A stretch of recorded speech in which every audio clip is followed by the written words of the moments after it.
Hi everyone, I'm Miranda and welcome to my YouTube video. Today I thought I would share some more comforting reads for if you're self-isolating at home and you have more time on your hands than usual to read.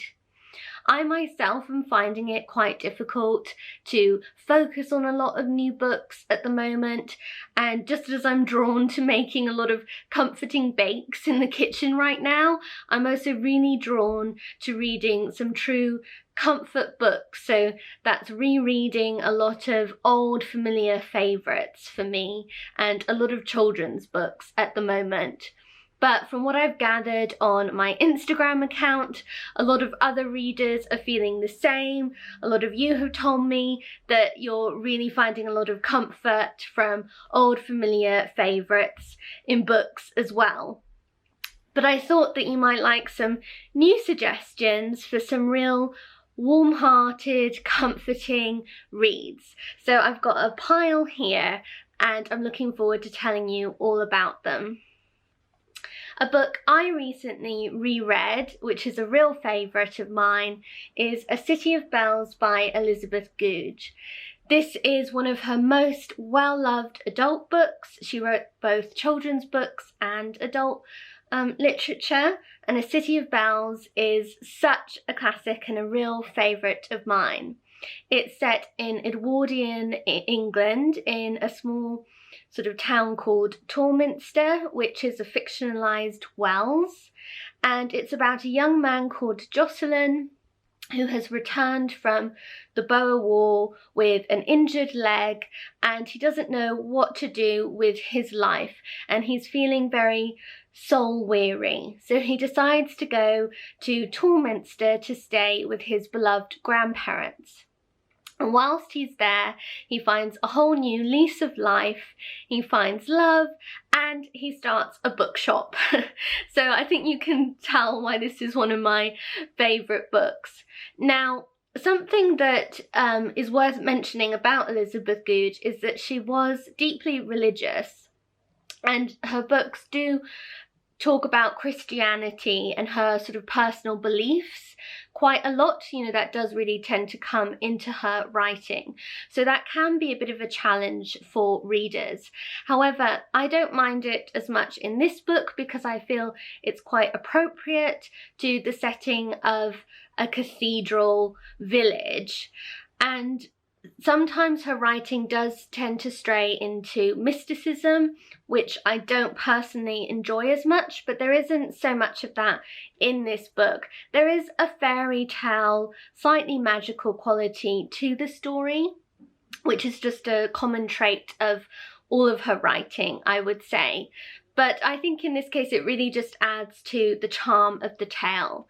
So I would really recommend, if you're new to her books too, then this would be a really good one to start with. But I thought I'd offer a little bit of a taste of her writing too by just reading aloud a couple of my favourite extracts. This first one, well, the book starts in spring, and this first one has a beautiful description of spring, which I thought you would enjoy, as so many of us can't really be outside enjoying spring a lot at the moment. It was that moment of spring when the world is pink and blue in the distance and yellow and white close at hand. Blue hills were piled against the sky in shapes more lovely than a man can build, and the woods that lay at their feet or crept up their sides had all flushed rosily at the kiss of the spring. The gorse was in riotous bloom, and each green field broke at its edge into a froth of blossoming blackthorn. The primroses were in flower and the larks were singing. It was a still, warm day after rain, and delicious smells came to Jocelyn through the window. The smell of the gorse and the wallflowers in the cottage gardens, the smell of wood smoke and freshly turned earth and rain-washed grass and fresh beginnings. A pity to be tired of life in such a world, thought Jocelyn. If the old earth could wash herself and begin again so often and so humbly, why could not man do the same? So I thought that was just such a beautiful description of springtime, and also the sense of rebirth and renewal that comes with spring.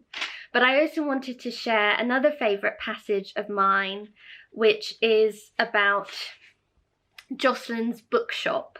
So Jocelyn has just started his day. He's getting ready to go into his shop. He hummed a tune as he fried his bacon over the oil stove, wondering who would come to the shop this morning. The coming and going of customers was a continual amusement and interest, for unconsciously they revealed so much of themselves to him that he felt at times as though he was the audience in a theatre, and each ring of his shop bell was the ring that sent up the curtain on a human drama. It was absurd how people showed their character while shopping. Their decision or their lack of it, their attitude towards the weather, their taste in books and bindings, the way in which they treated Jocelyn himself, some of them being aware of his humanity, grateful for it and courteous towards it, and others regarding him merely as the man in the shop, an automaton whose feelings need not in any way be considered.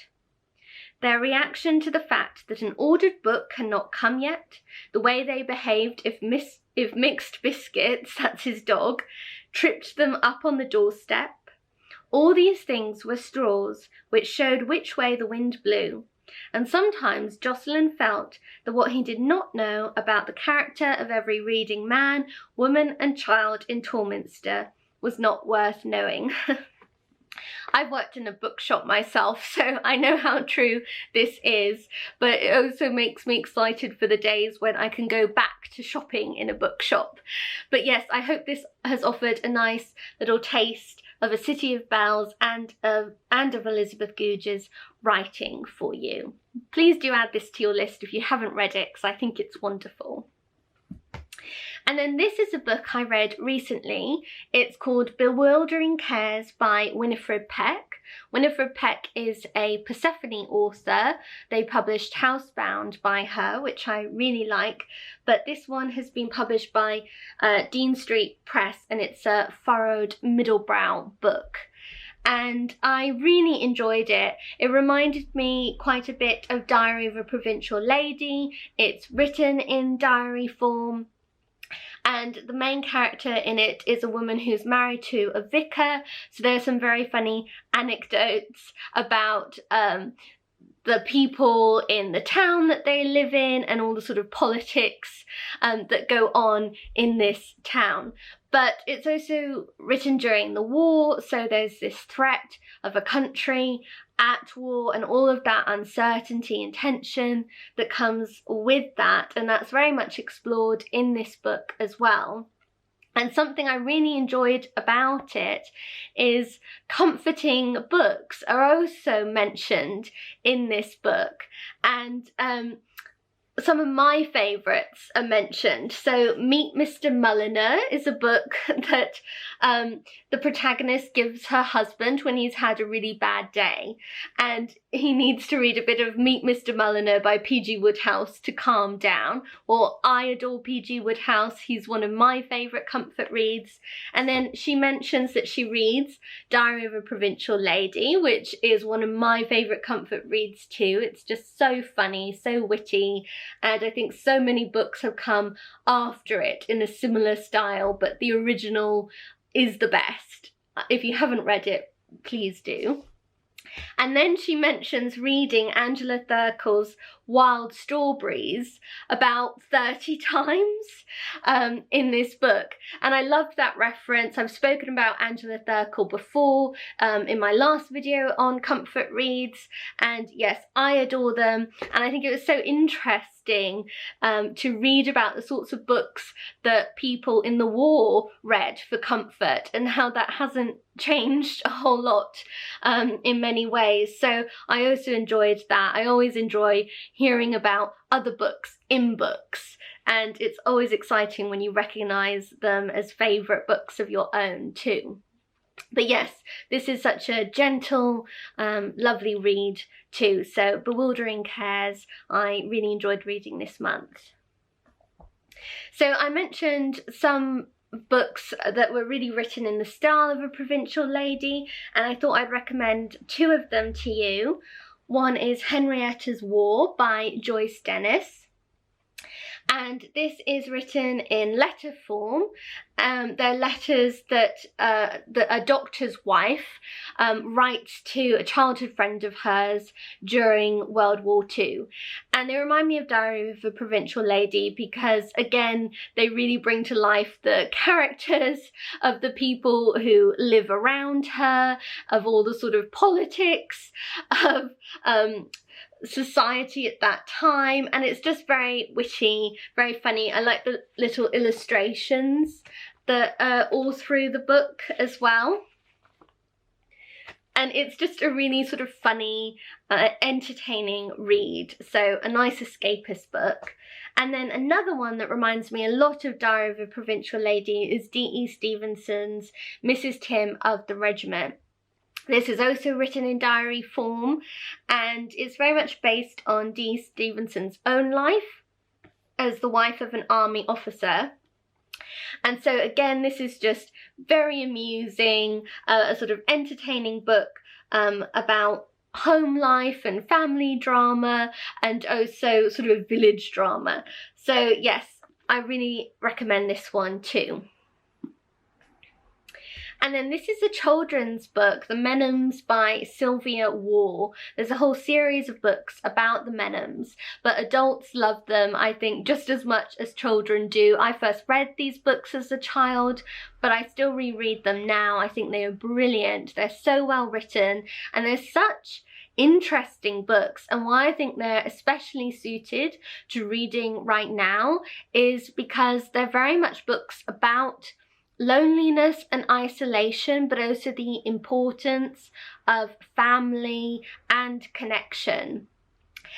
The Menhams are a family of dolls who, through magic, have come to life, and their biggest concern is keeping this secret that they are in fact not human, but are in fact life-sized dolls from the rest of the world. So they have to isolate themselves at home a great deal. And the first book arrives with a letter from I think it's the nephew of the sort of elderly aunt or something from whom they rent the house, but they've never really had to deal with the landlord, and so there's this threat of a nephew who says he wants to visit. The nephew, of course, is human, and the Menhams are thrown into a panic about his possible arrival. But it's such a good book. I really recommend this one, both for children and adults. And then another light-hearted, fantastic read, that's Map and Lucia by E.F. Benson. I adore this book. It's set in Tilling, which is a fictionalized version of Rye. I went to Rye just because of reading Map and Lucia. I've been there a few times now. E.F. Benson lived in Rye, and he in fact lived in the same house that Henry James lived in, which you can visit, and you can visit the garden, and the house really features in this book, so it was so special to go around the house and also to just walk around Rye. Lucia has been recently widowed. She's quite a well-to-do widow, and she's decided to move to Tilling, and she rents a house from Miss Mapp. Miss Mapp has always been used to being perceived as the sort of queen of Tilling society before. She's quite bossy and she's very used to getting her own way, but Lucia is more than a match for Miss Mapp. And Lucia herself has always been used to being queen of the society of any town or village that she's lived in. So these two women instantly clash. And it's just a very funny story about how they each try to outmaneuver the other. And there's a very funny scene in the book where Miss Mapp climbs to the top of the church tower in Tilling to spy on her neighbours, particularly Lucia. And when I went to Rye, I went up the church tower myself. And you really actually can sort of spy on the surrounding gardens from up there. So it was just really funny to see that. But if you've never read Marple and Lucia, please do. There was an amazing TV series as well, starring Geraldine McEwen and I think Prunella Scales. And oh, they're just brilliant. So if you can track down that TV series, it would make ideal watching for this trying period as well. So yes, please do read Marple and Lucia. And then I also wanted to talk about A Month in the Country by J.L. Carr.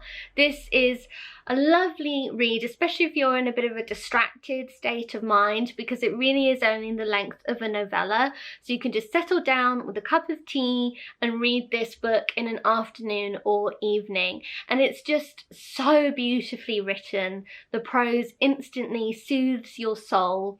It's about an elderly man who's looking back on this idyllic summer that he spent in his 20s, sort of as a young man, and he just returned to England after World War I. His nerves completely shattered and really actually seeking a kind of isolation for himself. So he goes to a remote village in Yorkshire where he's employed to uncover a whitewashed medieval painting in the village church. And so this book is just a beautiful account of creativity, of nature, of solitude, and how all of those things can really heal a damaged soul and a damaged mind. And through the beauty of the landscape, the beauty of the work that he uncovers, and also of the friendships that he starts to make with other people in the village, this man heals himself.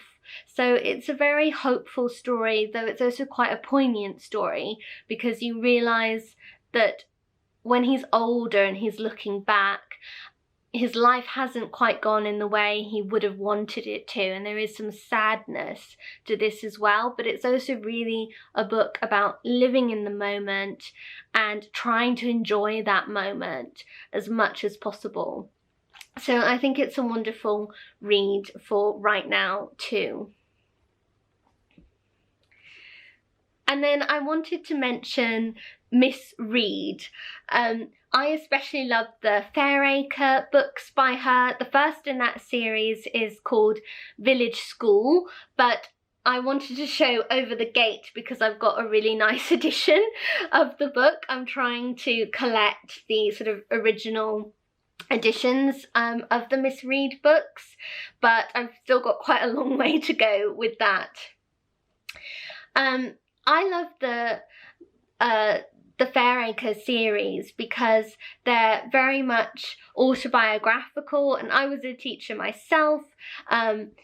Miss Read, or Dora Saint, as well, that was her real name. Miss Read is a pseudonym, but Dora Saint was a teacher, and these books are very autobiographical. Miss Read is a character in this series, but they're just such quite old-fashioned, charming, sweet, gentle tales. They're sort of books that restore your faith in humanity, I think, and they're just very cheering and very endearing books. I know loads of people love Miss Read, and they're the sort of choice for comfort reads for so many people. So I know a lot of you would have heard of her already, but I just wanted to mention her because she's such a favourite of mine too. Then a non-fiction book that I think would make a great cosy read is Fierce Bad Rabbits, The Tales Behind Children's Books by Claire Pollard. I read this book back in the early autumn last year and I absolutely loved it. I always enjoy books about books anyway, but although there have been quite a few books written on the delights of children's books, I found this interesting because it particularly looks at picture books and the earliest books that we all read. And when you think of that, you realize how important picture books are. You know, they're everyone's pathway into the world of books and reading. So to my mind, they are vitally important.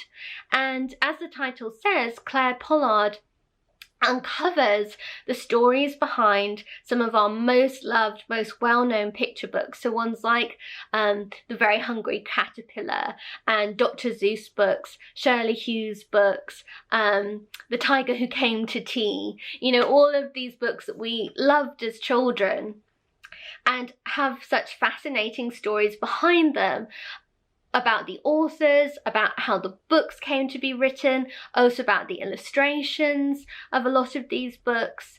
And it's just such a fascinating read if you're a parent, if you're a teacher, or you look after young children in some way, but also if you're just a reader and you're interested in going back to the very earliest books that you read, then this would be a wonderful read. And then another favourite children's book of mine, although I would hesitate to really call this a children's book because adults love it too, so many adults read it, and that's My Family and Other Animals by Gerald Durrell. This is set in the 1930s. It's very autobiographical. It's about when Gerald Durrell was a young boy. I think he was 8 years old. His family moved from wet, miserable Bournemouth in Dorset to sunny, beautiful Corfu. And Gerald Durrell describes their life in Corfu and his burgeoning fascination for every living thing, and exploring Corfu, exploring the habitats of Corfu, and his love for all animals. But what makes this book is the story that Gerald Durrell tells about his family and the characters that make up his family, his mother and his brothers and sister, and all of the relatives that descend on them to visit. They're just hilarious. I mean, this is such a funny book. If you need a good laugh, then please do read My Family and Other Animals. This is the first in a series of books, and I think it's the best one, but I mean, the whole series is a delight. This is such a great book, and it will put a smile on your face. And then another charming non-fiction read is Life in the Garden by Penelope Lively. Penelope Lively is one of my favourite novelists, and this book is really charming. It's about Penelope Lively's love for gardens. She was a very passionate gardener, so this book is about the gardens that have been important in her life. But what makes it really interesting is it's also about gardens in literature, gardens in art, gardens in culture generally. And she is such a good writer. She writes about this subject so in such an interesting way that it will engage you even if you're not a gardener. I'm not a gardener, but I adored reading this book. And again, I think it's just a beautiful read for spring. So yes, I really recommend Life in the Garden. Then another favourite non-fiction read that I think makes brilliant, cosy reading is Word from Warmingford, Parish Year by Ronald Blythe. Ronald Blythe lives in East Anglia, and he lives in an old farmhouse that he inherited from the artist John Nash. And he writes beautifully about this farmhouse, about the countryside around it. He writes about the calendar year of the church as well as the seasonal year. I think he's a brilliant writer. This is a collection of little essays that he's written over many years for the Church Times. There are quite a few books in this set that collect his writings from over the years, but I think this is a really good one to start with. The column that he writes for the Church Times, I think, is called Word from Warmingford. So I think this would be a nice collection to start with if you're not used to his writing.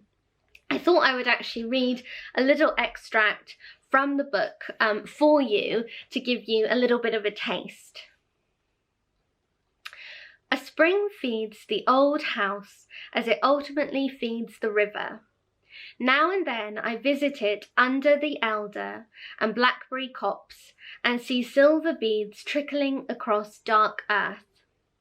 Just a few steps on, they are a runnel, then a gravelly stream, then water in a well, then water under my roof. Its purity was famous not so long ago for the making of beer.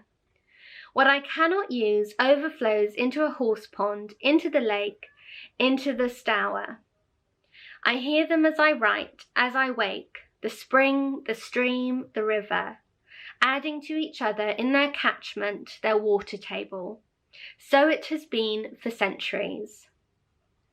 Inside me, just as incessant, runs what the experimental novelists of the interwar years recognized as a stream of consciousness, a description by the philosopher William James of that unstoppable flow of thoughts and feelings which runs through all our heads.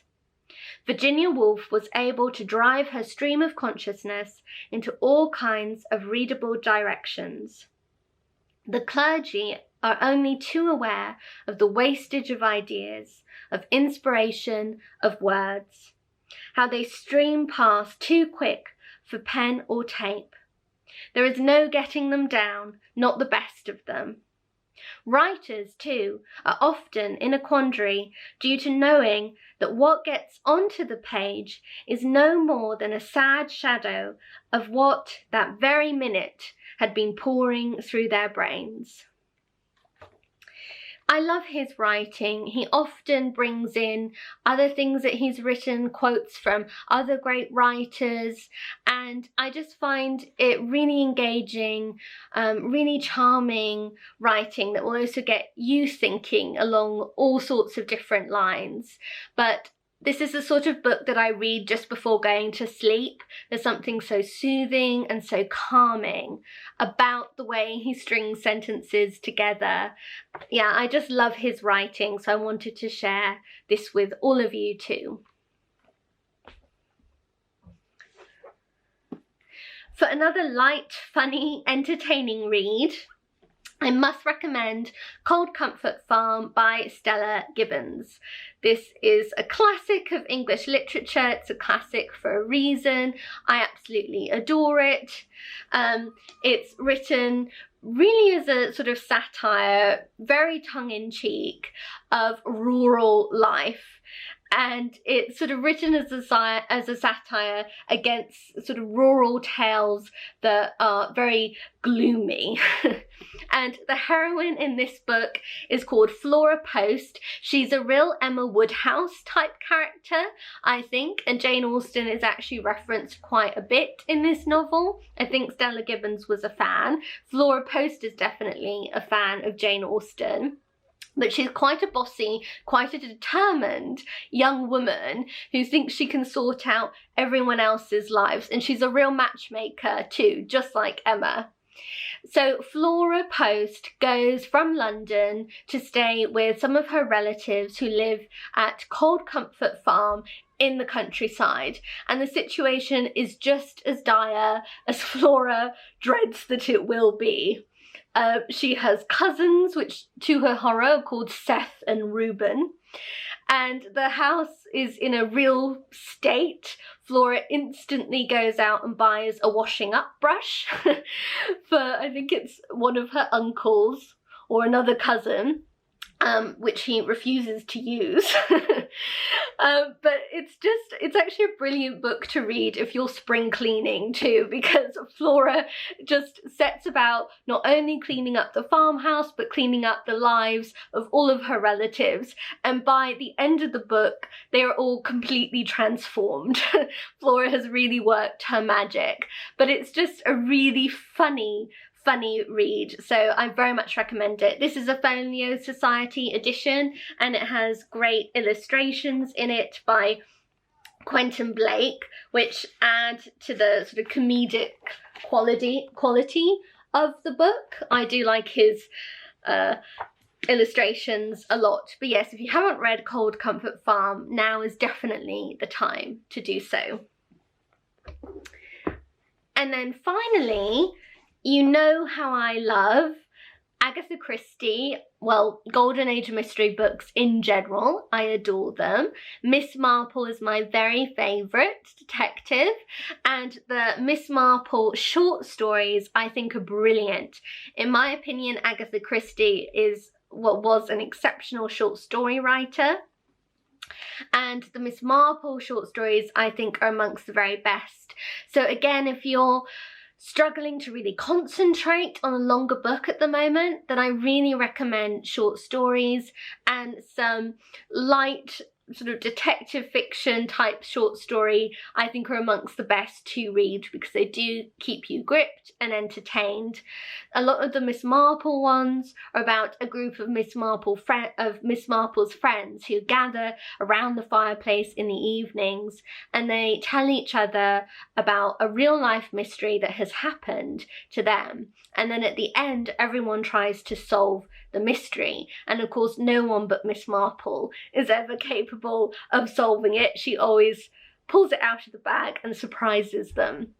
So I just love these. They're so good. Again, this is a Folio Society edition, but you can find other editions of the Miss Marple short stories. As always, I'll link to books that I mention in the description box down below. But that's all of my suggestions for part 2 of my favourite comfort reads. I do have a part 3 coming up as well.